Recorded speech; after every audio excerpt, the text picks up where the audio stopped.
I'm here with Harlan Hugh, inventor of the brain, and one of the world's largest brain creators, Jerry Michalski. Jerry, thanks so much for joining us today. We have your brain here on wander mode at the Brain Technologies, and I wanted to ask you, how does your brain express who you are? Well, lots of different ways, actually. And when I notice it a lot is when I show it to people. I'll be at some event, and I'll be taking notes on the event, and somebody will say, "What's that?" And I'll start showing it. And I realize that the places that I show are things that I care about a lot very deeply. And so I'll go into these parts of my brain that will express what I'm into, or my particular perspective or point of view about a topic, some of which are maybe difficult topics, like the Gulf War, or things like that. So they can be political, they can be about interests, they can be about investments or whatever else. And over time, as I've built stuff into my brain, it turns out to manifest what I care about really beautifully. Where did you get started on your brain? Well, this guy named Harlan showed up in my office to show this product more than 11 years ago. And his business partner was at the head of the table with a PowerPoint deck, and he said, "You know, I have this feeling we shouldn't actually use the deck at all. Harlan, why don't you just show Jerry the brain?" And we started it on the demo, and I got it right away, and I started using it about a month later, just before they announced and released the product for general public availability. And so I got a really early start on it, and have been using it ever since. Linearly, all the time, consistently, and over these 11 plus years, I've put in 107,000, almost 500 thoughts or nodes in my brain. Would you consider this a mind mapping technology or something completely different? I put it under sort of visual search, visual analysis, concept mapping, mind mapping. Those are the kinds of thoughts I actually have the brain under in my brain. And people look at the brain and they go, ooh, it's 3D. And I usually correct them. I say, no, I think of it as 2¼ D. Because in general, you're in flatland. It's a pretty flat interface. Except there's this animation that we're seeing right now where things pop up and then settle back down onto the page. That's the ¼ D. But what that does is it frees your mind to actually associate any thought with any other thought. So there's no hierarchy here.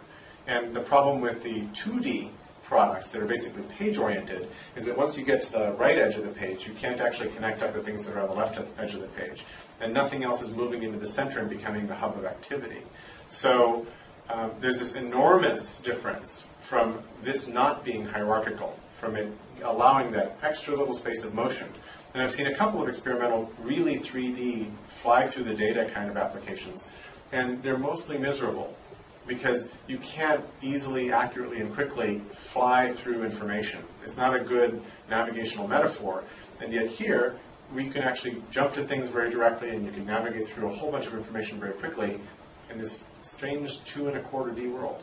And Harlan, when you created the brain, were you thinking about Tony Buzin's mind maps, or how does that relate to Jerry's usage and experience of this sort of non-linear way of connecting information?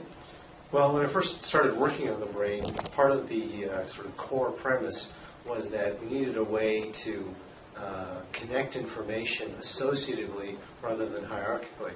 And I'd actually never heard of a mind map until a couple of years after having built a prototype for a personal brain. And so that's why the brain looks so much different than a typical mind map, since it sort of takes a completely different approach. Rather than being based on a piece of paper, it's based on what's inside your head. So where do you see this technology going? You've been using the technology now, Jerry, for over a decade, and Harlan, of course, you've been working on it for that long. What's the future of the brain?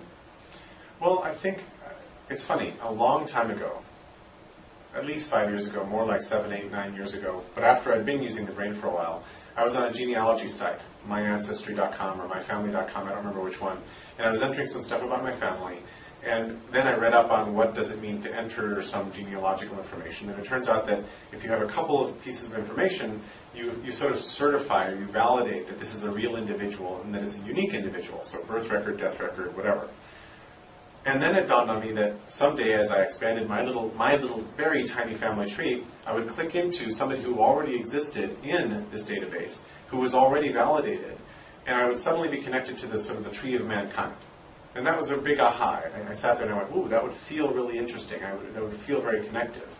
And then because I'd already been using the brain and I was heavily into it, I had the same extended thought for the brain, which was, wouldn't it be cool if my little dendritic connections here, the things that I've been weaving for over a decade by myself, what if I could weave them into Harlan's and yours and other people's out there in the world and other people who are experts in other sorts of domains and make those kinds of connections? This would be the beginning of a global brain. And I think that's where this thing goes long term. And maybe it takes us another decade to get there.